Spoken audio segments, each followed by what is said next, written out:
How are you? I'm Grandmaster Williams, or Brother Williams, from the King Duke Son at Large, hailing in the East. And my brother, sisters, it's the weekend. I suppose there's a lot of activities planned for today, scheduled. For me, well, I'll be meeting at noon today with the DC Lodge, and we're going to, I can't remember what the topic is right off the top of my head, but either way, I want to today. In the meanwhile, while I wait for me memory to catch up with me just a little bit, I can always talk about something I really value talking about. As of just not so long ago, actually. And then again, in philosophy, I've been talking about it very often. However, I had not concentrated on this particular points of view or stance, if you will, on uh, you know things that are certain, things that we can't ascertain. Um, Talking about those things, you know, those who've already been here before, could probably, having been there, um, understood the message I was conveying in, certain ways, as now I've come to value in context that could very well be a part of messages that we convey when we speak. Um, in other words, when we're addressing it indirectly. So, what it is discordanism, and like I said, I'm sure I've addressed discordanism inevitably, but I've not paid any attention to it because, as I understood it to be, it's something that we try to avoid. We don't want to have discord in our functions. However, um, I recently was accepted as a member in the House of Eris, a Grandmaster Crowley, or under Grandmaster Crowley, excuse me, and there are in uh, the new Discordian society that I understand. You can look this up and see this. I'm not making it up. 5 degrees, and um, I'm a fifth degree now,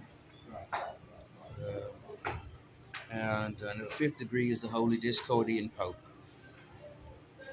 And learning under Grandmaster Crowley has been very surprising um, as an experience for me because we've had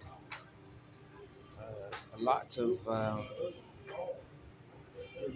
things to cover uh, that is about work, and this was an immediate thing. As soon as I came aboard, I was assigned research on the 8 circuits of consciousness, and these things, each circuit, that's being consists of 3 sub-circuits. And so you've got of 8, 3 each way.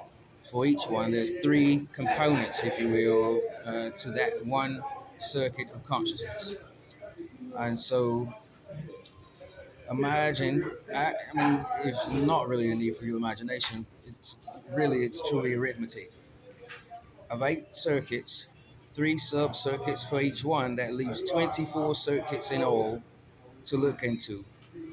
And I found very interesting because in Freemasonry we know in the working tools uh, about the first degree. We know about the 24-inch gauge, and the 24-inch gauge is designed to divide for a mason to divide his time into three segments of 8 hours, because there's 24 hours in a day. The 24-inch gauge is built to represent 24%, and that percent is to the equivalent of 24 hours a day. Because, well, as I understand and as I've experienced as well, we don't have a 24-hour day literally. We actually have um, 8 hours of sleep. Maybe we stay up all day sometimes, but eventually we go to sleep. We don't consistently live and breathe alive as human beings for 24 hours verbatim or consecutively. Thus, we do go from one day to the next day. So we're kind of in a stagger stance. We're going. If I go to bed at 9 o'clock and I wake up at 6 o'clock or 8 hours later, and today is Tuesday. Yesterday, last night was Monday. I'd still say I've left the day Monday behind, and now I'm in Tuesday. But I've not really been awake and active for 24 hours to say that it's no longer Monday, that it is Tuesday, or whatever the day it is. And so it's essential that the 24-inch gauge is to be practiced in a term of 24% figurative, uh, and that's to equal the 24 hours in a day. So we're kind of like making up for the time we say we are in a day, and we've went from one day to the next. For example, it's almost, let's say it's 8:50 a.m. Eastern, and let's say it's p.m. instead of a.m. Uh, and I go to bed, I go to sleep, and in 3 hours it would be 12:50 a.m., not p.m. So that's where the catch is. Those hours are not 24 hours yet because of our tradition or what we're accustomed to. I would proclaim that it's not Saturday, it's Sunday, and there's no way that's been a 24-hour time period, right? From 11 p.m. to 12 a.m. it's a new day, but it's not 24 hours, which is another day, is a day. So to compensate for what we say versus what our actions are about, we have the 24-inch gauge as a 24%. And that's to be broken down, divided into three portions of 8 hours. The first 8 hours, and you have to do these in order, chronologically. The first 8 hours is for service to others. The second 8 hours is service to God. And the final 8 hours is for to lie down, to sleep, and to rest. Right? And that's 24%. So that's how the 24-inch gauge works. And I found that interesting that in the House of Eris, Grandmaster Crowley assigned me the 8 circuits of consciousness. And then when I was getting to research, I learned that each circuit consists of three sub-circuits. So on each one, there's three components, if you will, that assigned to each of the 8 circuits. So in total, you've got 24 circuits, right? And that it attracted me more to the subject, and I just thought I forgot about the idea of it being research or an assignment or the work that is involved. I was like, oh, wait a minute, there's 8 circuits of consciousness, and then each one has three sub circuits that explains it, each one. That's 24, 8 times 3. And then there's the 24-inch gauge. So that has to do with giving service to others, service to God, laying down to sleep and rest, and being conscious all along the way. And it's not hard when you don't think, well, no, I can't do it because 24 hours is too long. What are you talking about? Well, that's the reason the 24-inch gauge is based on 24%. So out of 100%, you should be able to come up with 24%. That's less than 1/4. And so that has gotten me connected to discord, this the subject of the concept, this practice and belief. And the reason why is because this is the icing on the cake. The reason why is because the House of Eris has a definition, philosophy that declares that chaos and disharmony are essential parts of reality. Like other religions, declare harmony and order to be essential parts of reality. It is a modern religion centered on the idea that chaos is as important as order. And I find that very acceptable because it's saying it's just as important. They could be identical. And in an algebraic expression, that would cancel out if you've got a numerator and a denominator that are identical. That equals 1. 12 out of 12 equals 1. If you divide 12 through 12, it's 1 each. And so it's just as important. And I find that very remarkable because early on in my education journey, I came to learn from Webster's dictionary or whatever that discord is something we want to avoid.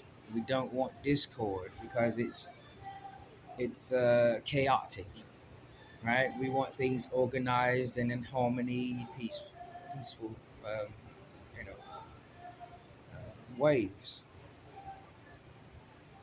right? So this is a difference. It's like a transposition to me to learn that discord, whether it is so or not, it is believed to be within that person and each individual, each member in this fraternity's own individuality. There is the belief, given he or she decides that this is something that they as well can dig and really get in reach with. Um, Discord is something that is thought, believed to be just as important, an essential part of reality, and that part I cannot deny based on my education. High volumes of academic investigations I've already conducted, various fields and subjects, all of them, um, all of them are encompassing personal development, how to build the person, the self, better self care, positive mental health, positive spiritual health, positive physical health, positive social health, how to impact society, empower others, influence positive action, be able to seek constant improvement and look for that bar to always need to be raised as we accomplish our smart goals, etc. And so this Discordianism was founded in 1958, 1959, between those two years. Um, uh, and it's grown a lot. And the word is that the Bavarian Illuminati is the Illuminati Masonic uh, branch of Freemasonry that is the reason it has spirited into popularity, became popular. I think around the 1970s, if I'm not mistaken, but if I am, do not hesitate to correct me. Um, the sacred text of this thing is remarkable. You're going to have to put your seatbelt on, lock and load, because you're dealing with a transposition of something that in the sovereign world I suppose the majority of the mass population of the planet believes discourse to be something that we don't want. We don't want to have things like, say, for example, continue to go. To discontinue means to stop. So when you have things in accord, you have things together and harmony. And then when you have discord, those things are not together. So we're learning transposition on what this means, or even if the debate on what's organized and what isn't is even important. Uh, to have when you put together those those the positives of things, kind of takes away that traditional debate platform of pros and cons. Typically, you have pros and you have cons on each person uh, when you're debating. When you're debating and you want to win, you research not just what you're wanting to persuade the audience to believe, but you want to make sure you discredit, so to speak, your competitor, your opponent. So you research, you pull up the positives, and you pull out the negatives, the pros and the cons. Why? Because well, when you're debating over the same concept. Your philosophy is the same, but only one can stand in the end to be the one who stands as the winner. So you can't have two people win a debate, right? But you can't have two people debate over the same thing. So it's necessary to investigate, collect the pros of your opponent because it's going to support your reason why you are persuading the audience to believe you're the better one about what it is. Your opponent is also trying to do the exact same thing. And you also want to research and record the cons, right? Based on your research on what your opponent's approach is about, or how your opponent um, comes to persuade the audience that he or she is the one who deserves to win. Now, psychologist Dr. Carl Rogers created something very interesting that I adopted. So to speak, as a college student, and argument and persuasion course I took in college, and it's called Rogerian argument. And so it's named after him, Dr. Carl Rogers Rogerian, and that's where Rogerian comes from. It's something that uh, psychologist Dr. Carl Rogers came up with. What the Rogerian argument is a uh, production of two debaters. However, of each of them, there is only the positive things. There are no cons, only the pros. And so, essentially, it's not taking either side, which traditionally you have, and during the presidential campaign, you take who you want. You pick your party, your political choice. Um, this is one of those dispositions of neutral. And so, what the Rogerian argument does is reveal or show, project the pros only of either side and suggest that the sides come to compromise rather than debate. And I adapted that in college because it works so well with me. My personality, my character is not to be in debates or arguments or confusion or controversy, all of that. I like to have it.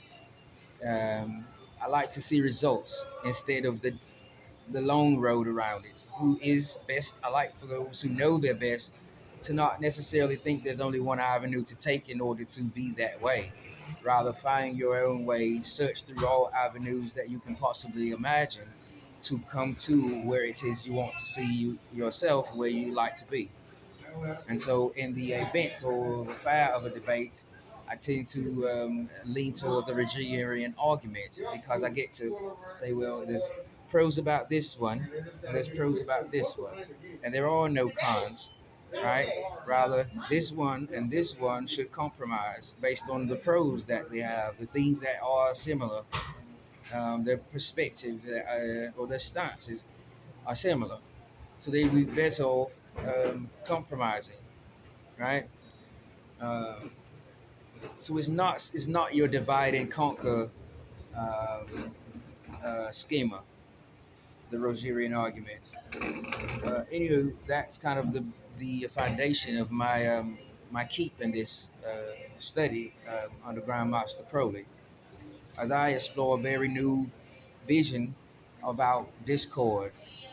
I did not have it before. Discord, I had it in one light, but then again, I've learned of an even brighter light uh, about Discord, and then even better and sweeter, in my opinion, is that it's Discordianism declares that chaos and disharmony are essential parts of reality, like other religions declare harmony in order to be. So it's not saying one's more than the other.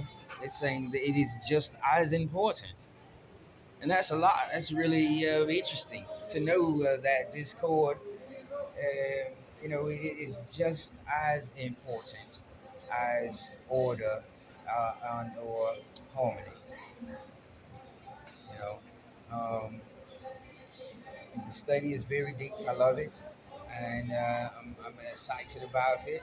I can just see how many people will be um, trying to keep up with this discussion and large, um, because, well, when we think about Freemasonry and the 24-inch gauge, and then we also think about the eight circuits of consciousness, and we think about the Mason. The Mason needs to be conscious in order to understand the purpose for the need, rather, in order to understand the need for the 24-inch gauge. The 24-inch gauge, there's also going to be a need to um, to complement that consciousness, to have consciousness, and on Discord. That's pretty interesting because how we were to find development wise, how would one come to satisfaction as a Freemason using his 24-inch gauge if he's not aware of the eight circuits of consciousness and how each circuit has three sub circuits, and then how he's to come to how these things have built him as an individual, as a Freemason. He's got to be able to analyze his own experiences. He's got to be a conscious Mason, right?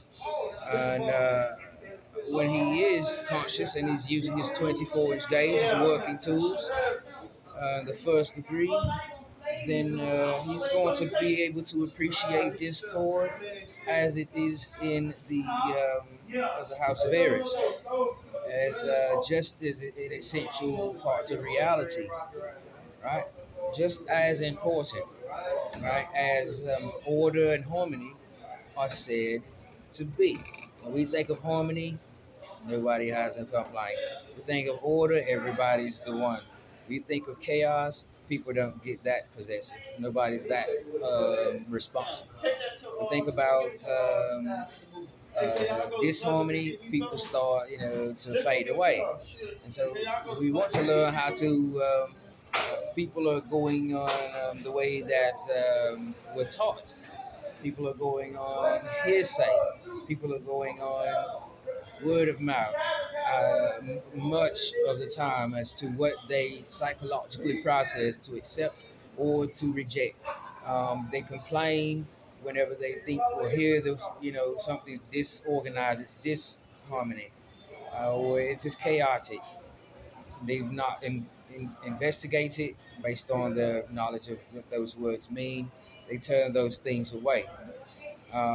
They hear harmony, they hear order, they start to get loving, and they start to accept things that they have no idea what's on the other side of the gate awaiting them.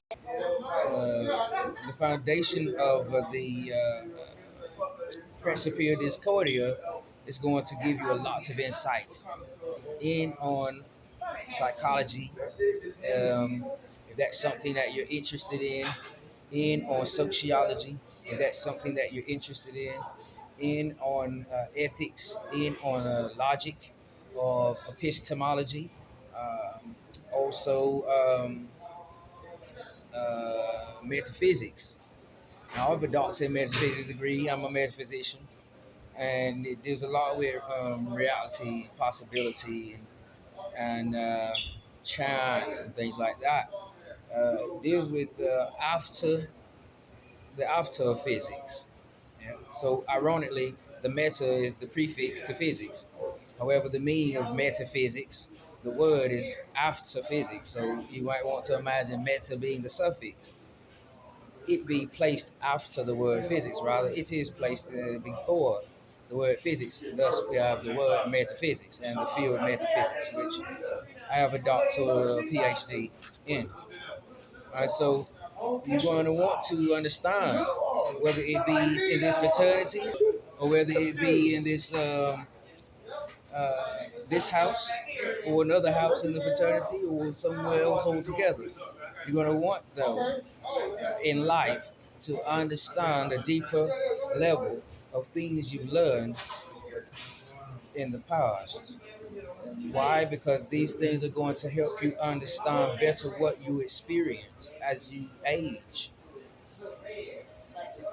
As you age, because life is not what's important here. Life is inevitable. Nobody, we're reproductive. Life is not your choice. Life is not the idea. It's not important here. What is important is your age, because every living thing takes a 5-step stage process in life. That's from birth to death, and there is no way you have anything to do with it.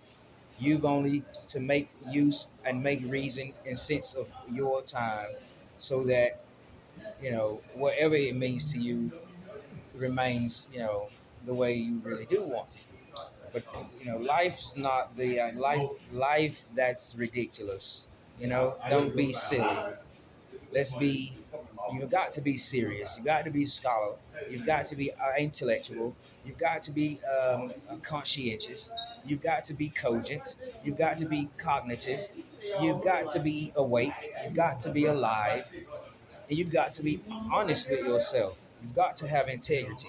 You've got to have excellence. You've got to have yourself in a position that is not compromisable by anybody in this entire universe. Because age is yours to reckon with, life is yours as a gift, and there's nothing else you can do to be a success for you, for others, to impact them. You won't experience the kind of fun every single moment of the day, be it your enemies, be it your buddies, like we do as Freemasons. The reason why is because we go delve deeper than traditional education to explore uh, the meaning of the crowd more profoundly. Okay, you go in, we going more in. If you're going deeper, we go more deeper. If you're going smoothly, we're going more smoothly. Okay, so unless you uh, study these things, you will not have the fun experience in this life. It's like Masons have. Okay, doesn't mean that you have to be in the house I'm in, or Grandmaster Crowley's house, or Grandmaster Garcia's house, or me, Grandmaster Williams' house. You could be in a different house in the fraternity. But you could not even have to be in the fraternity, but I suggest you are somewhere before it's too late, while you still have time, that that encourages a deeper delve in to what you've learned in the past, which is your foundation. A foundation is just a foundation. It needs a structure on top of it. It needs a structure erected on top of it, right? The foundation is not where the end of the road is. It is very important. Cannot build a structure either without a foundation. So, The foundation is meant to be built on. This is a two-way, a dual process here. You've got to have a foundation, and with that, you've got to have a will to build a structure for some set of principles that are moral.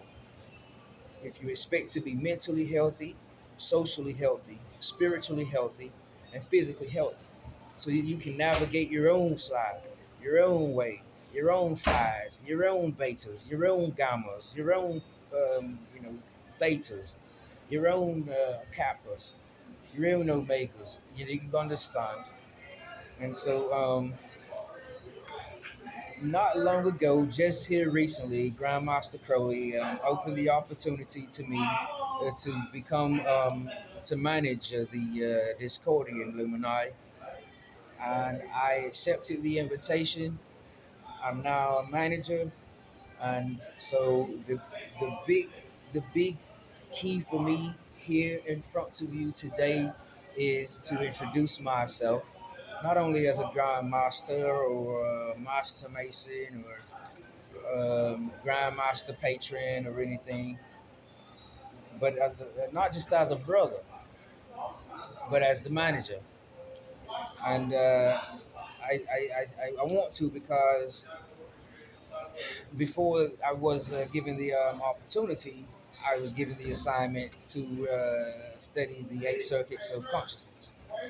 And there I found the correlation, the positive correlation, not an illusory correlation, not a negative correlation, not a zero correlation, a positive correlation between the eight circuits of consciousness information and the information in the first degrees of Freemasonry in the Blue Lodge about the 24-inch gauge, one of the working tools of the Mason, right? The Freemason. Uh, that's because the 24-inch gauge is to be broken down into three parts of, I like to say segments because I'm a broadcast major in college. So I use those terms when I'm on, you know, most of you, the majority are not broadcast professionals. You use your devices, you're on camera, you're broadcasting, you're doing your live reel and everything. I get it, love it, and dig it. I'm of those that are broadcast majors, and so I've a little bit different an approach as a commercial public radio personality, music producer, recording artist, etc. With my own self-produced records that play on Blazing 102.3. That's the local station here, Cumulus Media. Shots to Cumulus Media. Also, shots to A1 and Techniguard Radio, Techniguard DJs, and the rest of the family, brothers and sisters. Anywho, reality is important, and I wanted to say to the members, thank you. I'm humbled to have been selected for this position. I'm also the cashier in the financial department at the Grand Lodge of Louisiana, and I enjoy working under Grandmaster Garcia's instructions in the Grand Lodge in the Louisiana jurisdiction. And so this I'm going to enjoy as well. It's another achievement, something I add to like me almost 30 credentials to hang on my wall, in place.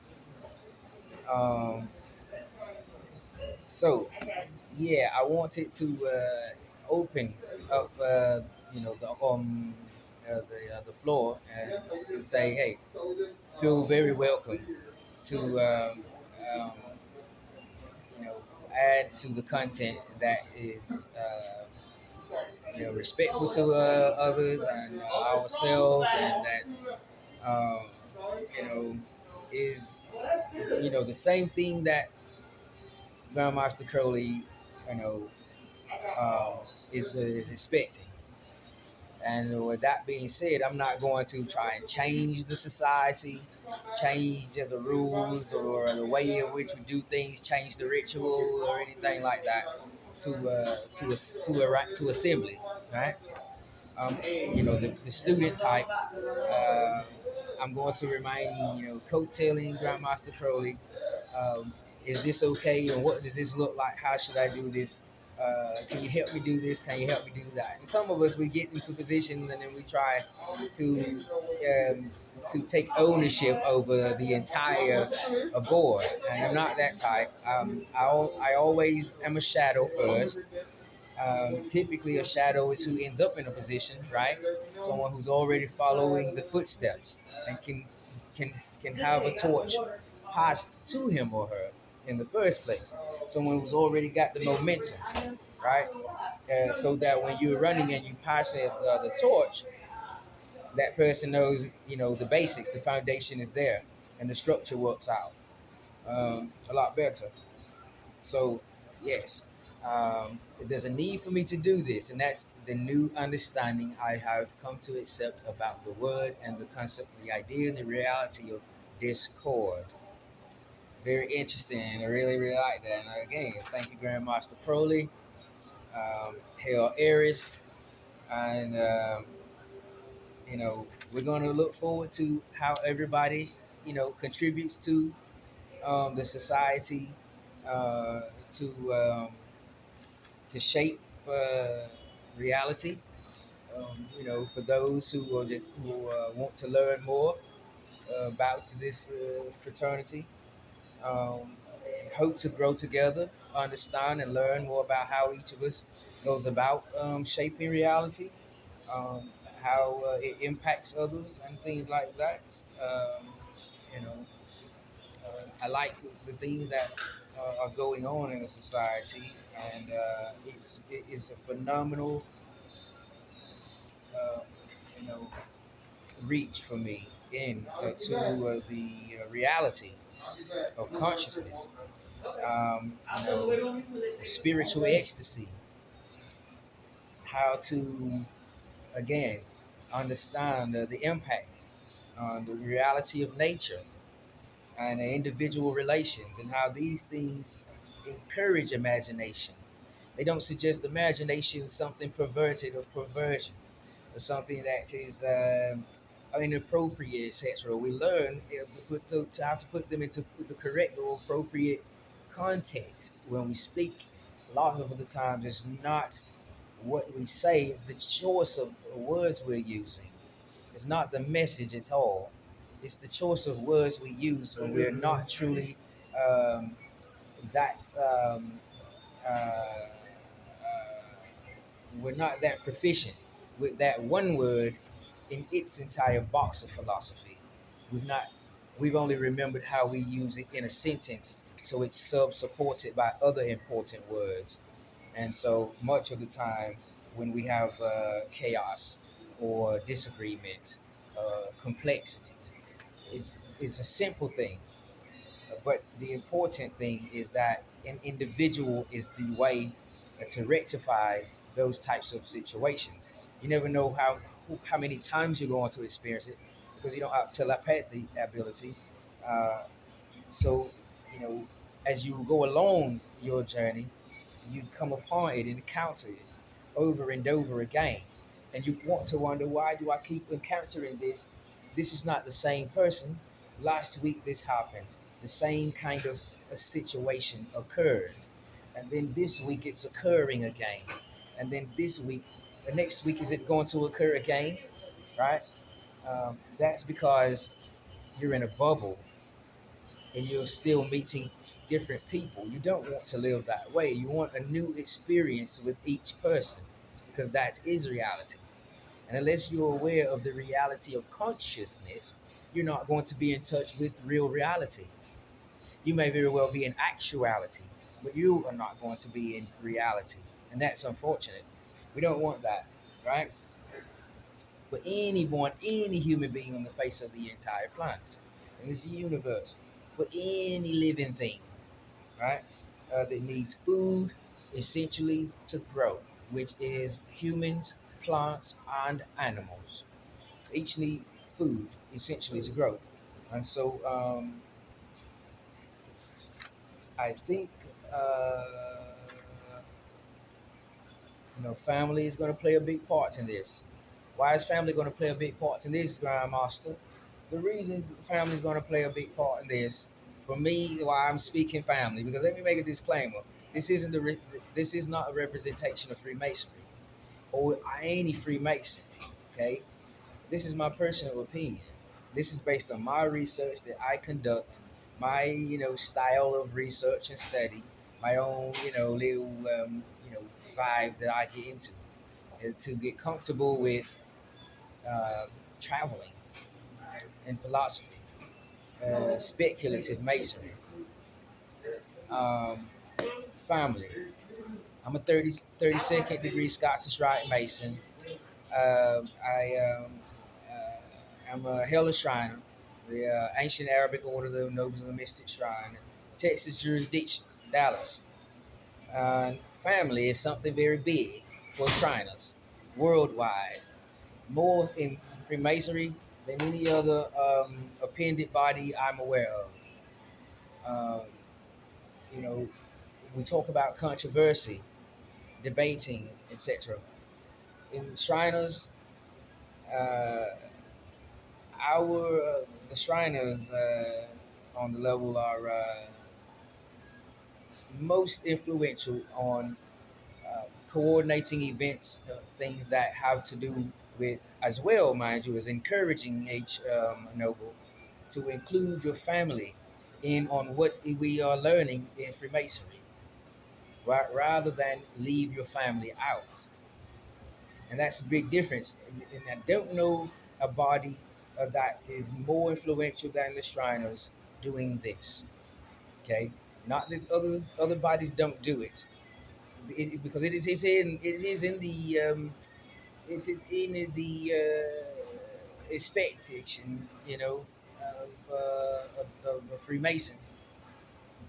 However, if you get a front row seat, exposure quality about it, of it, when you become a Shriner. Uh, Family, we are promoting and getting a lot of good feedback about it, by the way.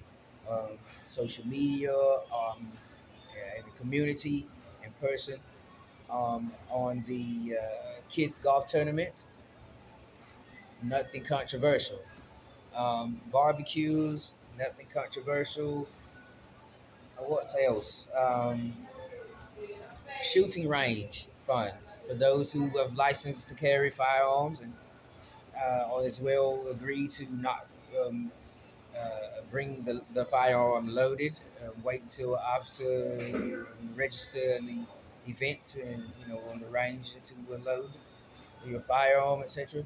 That's the scale of things that on large scale, you know, mass volume Shriners are more influential about than any other opinion body Freemasonry I'm aware of. And so that's why I say family is going to have a lot to do with this. Also, your treasures, things that you cherish in the world, in life, and your journey, actually, in your journey, uh, and how it affects you. With reference to biological essentialism, we're talking sociological imagination, or psychological uh, uh, analysis. And so I encourage you to take self care, take welfare for yourself.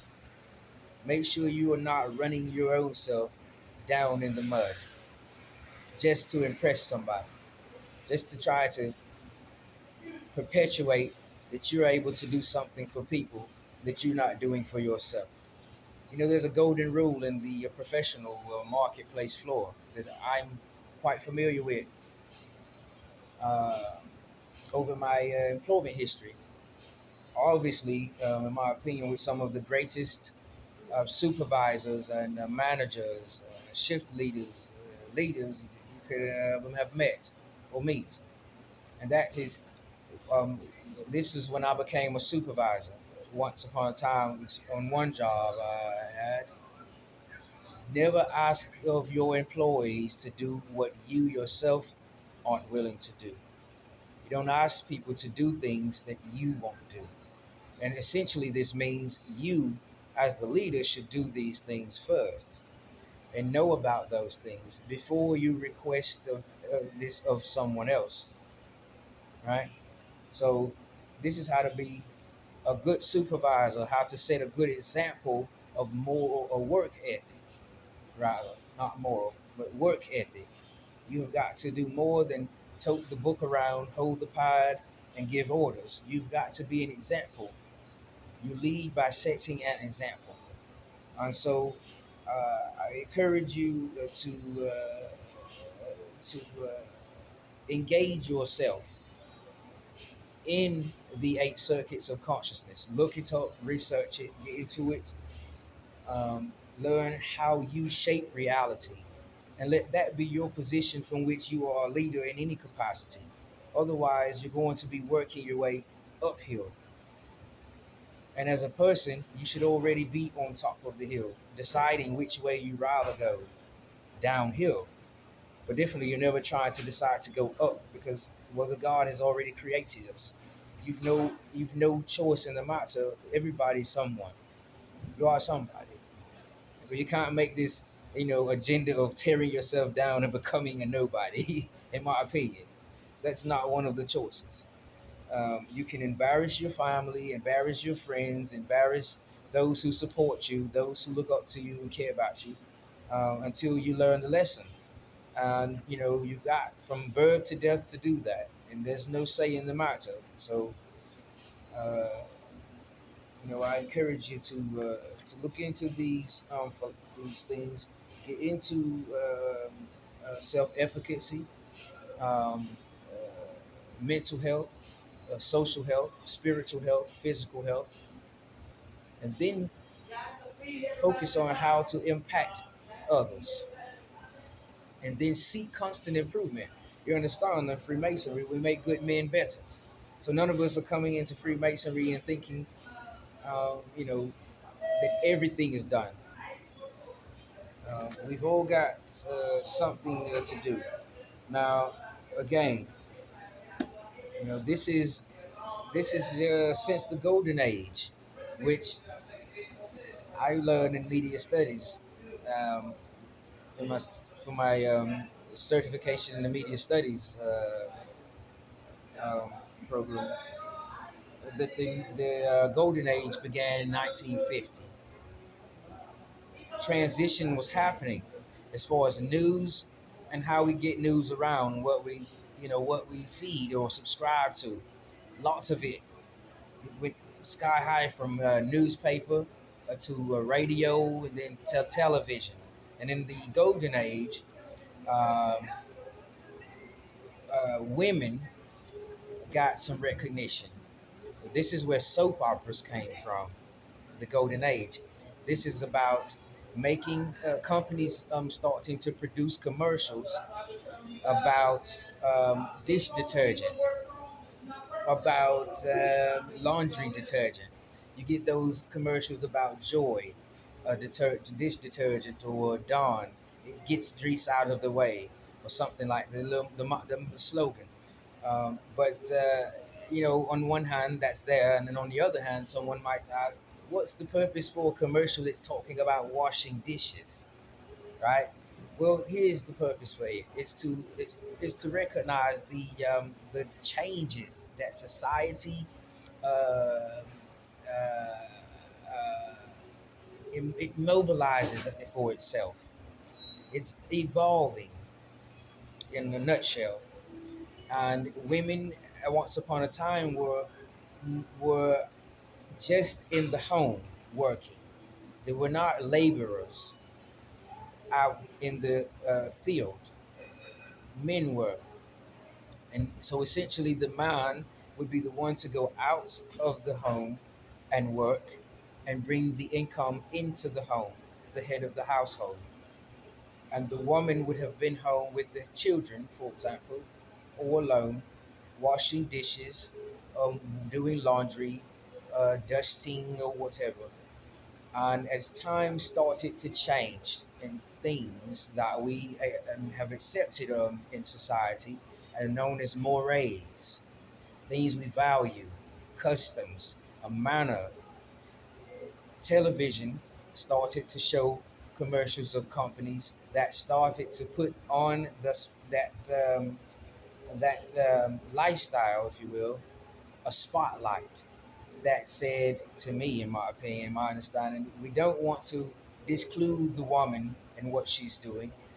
After we've seen her how to emerge as a leader during the World War, when many of the men who were going out to work were drafted, etc., some of them voluntarily signed up, enlisted, whatever, to go to war. Women started, as you see, I'm wearing Greek letters, I've learned, women started to substitute the men's places in machinery warehouses, laboring, and education started to increase in terms of enrollment in campuses. This is a lot of foundation of Greek letter history in colleges, and the statistics and the percent on the percent the those who graduate in comparison to those who are not in these societies who graduate. That type of comparison, etc. So women became emergent leaders because the country, North America, that is, went to war, and a lot of men had to leave their jobs and go serve the country. Those warehouses were going to be vacant unless those women who were working in the homes came out of the homes and went into those warehouses, factories, worked in mills, etc. And so in the golden age of 1950, with our media and broadcast entertainment and how we get news around and how it travels since the Pony Express, Paul Revere, etc. Remember, this is evolving. We're evolving as society. We learn. We eventually got newspaper. Then we got radio. Then we got television, and the whole world is starting to grow. Technology, and so television companies to compete and started to produce commercials that were about those roles women play in the home, dishwashing, soap and stuff. And that's where, as time went on since the golden age, we've come to understand what is called soap operas. The soap operas are those drama series that play during the daytime that typically are something women watch the most. So it's said. Um, Interesting little title to soap operas. The history behind soap opera is it's evolved from the the women with the dishwashing duties, etc., in the home. As media improved, our communication perhaps improved. So came from the home the women into the commercial or media through companies that produced commercials um, about those duties, and so has come what's called soap operas. That's what soap operas comes from. The word soap opera comes from the soap and dishwashing and things that women do in the home. But it's different when you're talking media, you're talking competition. Television channels compete all the time. That's the reason why in our city, Channel 6 is Channel 6. In your city, Channel 6 is Channel 6. But we're not watching the identical programming because the channels are not the same as the signal satellite, or nor does the channels have anything to do with what companies produce. They do have a choice on whether or not they add that material or not. PBS, the Public Broadcasting System, I think it means. One prime example. Um, a lot to do with why it changed. It set of programming into something that was educational for children. Here in the North Florida region of the Panhandle, um, we are talking about um, children's Sesame Street, Dora the Explorer, um, Fraggle Rock, maybe, Smurfs, Calliope, educational shows for children, Blues Clues, things that are teaching children of cognitive things, basics, fundamentals, in there during the child development stages. And so, very essential is the need for you to hear this, those who are members. Um,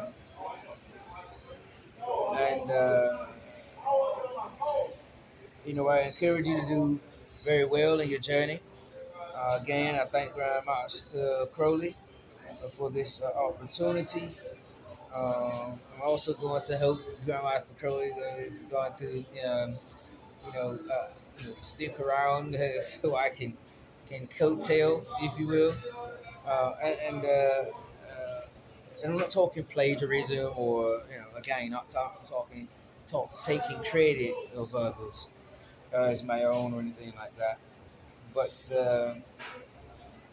you know, you know, Discordianism was founded in between 1958 and 1959. So I want to tell you a little bit about Discord and as a broadcast journalism major, media studies, broadcast, and entertainment media, and how this all correlates with our need to study something like the eight circuits of consciousness and be aware of the three sub circuits to each circuit so that we can come to value discord as we value it as it refers to things that are of order and harmony. Because you can't make every decision perfect in life, in your lifestyle behavior, or in your health behavior, unfortunately. Um, but ensure as our health behavior kind of sets the pace for our lifestyle behavior, you're gonna want to do the best you can to at least, you know, become a part of the movement. It's important, that you know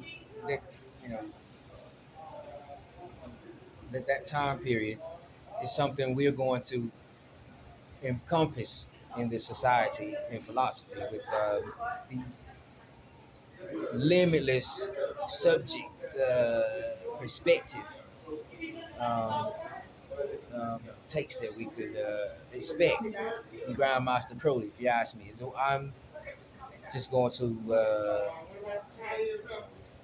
be on the safe side of it, not try to jump over Grandmaster Crowley's intellectualism, Grandmaster Crowley's constituencies, Grandmaster Crowley's years of experience in this fraternity with being a Grandmaster, with being able to lead others, with the many members in the House of Eris, and those that are devoted members who are, raising the bar constantly. When we meet the bar, we raise it again. We also are always prepared to challenge the status quo and to lead with integrity, overcome adversity, see the purity in ourselves at the end of the day.